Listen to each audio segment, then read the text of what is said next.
നങ്കൂരമിടാൻ ആദ്യം നിശ്ചയിച്ച ഉച്ചയ്ക്ക് 2:30 പുറംകടലിൽ MSC എന്ന 3 അക്ഷരം തെളിഞ്ഞു.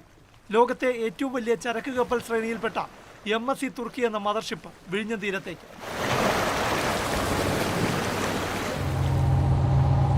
3:15 തുറമുഖത്ത് നിന്ന് 2 തഗ് ബോട്ടുകൾ കപ്പലിനടുത്തേക്ക് തിരിച്ചു.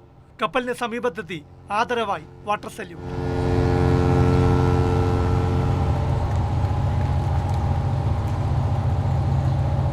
വടം ഉപയോഗിച്ച് MSC തുർക്കിയെ നിയന്ത്രിച്ച് തുറമുഖത്തേക്ക്.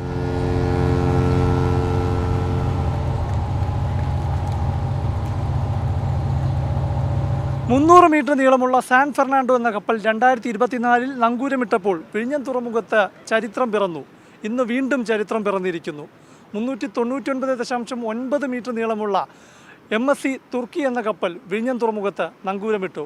ഓരോ കപ്പലെത്തുമ്പോഴും വിഴിഞ്ഞം തുറമുഖം ചരക്ക് ഗതാഗതം കൈകാര്യം ചെയ്യാൻ സജ്ജമെന്ന് ആവർത്തിച്ച് തെളിയിക്കുകയാണ്. 399.9 മീറ്റർ നീളവും 61.3 മീറ്റർ വീതിയുമുള്ള മദർഷിപ്പ് ദക്ഷിണേഷ്യൻ തുറമുഖങ്ങൾക്ക് പരിചിതമല്ല. വിഴിഞ്ഞത്തിന് അതും സാധിച്ചു.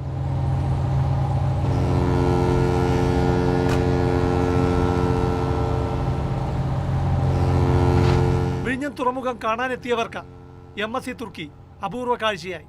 കപ്പലെത്തുന്നതറിയാതെ മറ്റ് ജില്ലകളിൽ നിന്ന് വിഴിഞ്ഞത്തെത്തിയവർക്കും ആദ്യ അനുഭവം. ആദ്യമായി കാണുന്നതാണ്. പക്ഷെ നേരത്തെ ഇതിനെ സംബന്ധിച്ച് കേൾക്കുകയും ഇങ്ങനെ കാണാൻ കഴിഞ്ഞ് ഞങ്ങൾ കരുതിയിരുന്നില്ല. നല്ല തന്നെ, ആദ്യമായിട്ട് കാണുന്നതാണ്. അതിൻ്റെ ഒരു ആവേശമുണ്ട്, വളരെ സന്തോഷമുണ്ട്. ആദ്യമായിട്ട് കണ്ട ഒരു ഒരു കാഴ്ചയായിരുന്നു. ആദ്യമായിട്ടാണല്ലേ? കണ്ടിട്ട് എന്ത് തോന്നുന്നു? നല്ല രസമുണ്ട്, എക്സൈറ്റ്മെന്റ് കണ്ടപ്പോൾ നല്ല സന്തോഷമായി. ഇത് ഈ സമയത്ത് തന്നെ വന്നത് ഞങ്ങളൊരു ഭാഗ്യമായിട്ട് ഞങ്ങൾ തിരുവനന്തപുരം യാത്ര മറക്കില്ല. ഇല്ലല്ല. എല്ലാവരും കണ്ടു നിൽക്കെ 24,346 കണ്ടെയ്നറുകൾ വഹിക്കാൻ ശേഷിയുള്ള കൂറ്റൻ കപ്പൽ ആദ്യമായി വിഴിഞ്ഞം ബെർത്തിലേക്ക്, തുടർന്ന് നങ്കൂരമിട്ടു. 2 ദിവസം കൊണ്ട് ചരക്ക് കയറ്റിറക്ക് പൂർത്തിയാക്കി MSC തുർക്കി തീരം വിടും.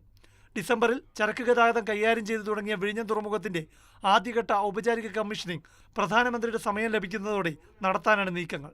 ക്യാമറമാൻ VS ബിജുവിനൊപ്പം പ്രശാന്ത് കൃഷ്ണ, മാതൃഭൂമി ന്യൂസ്, തിരുവനന്തപുരം.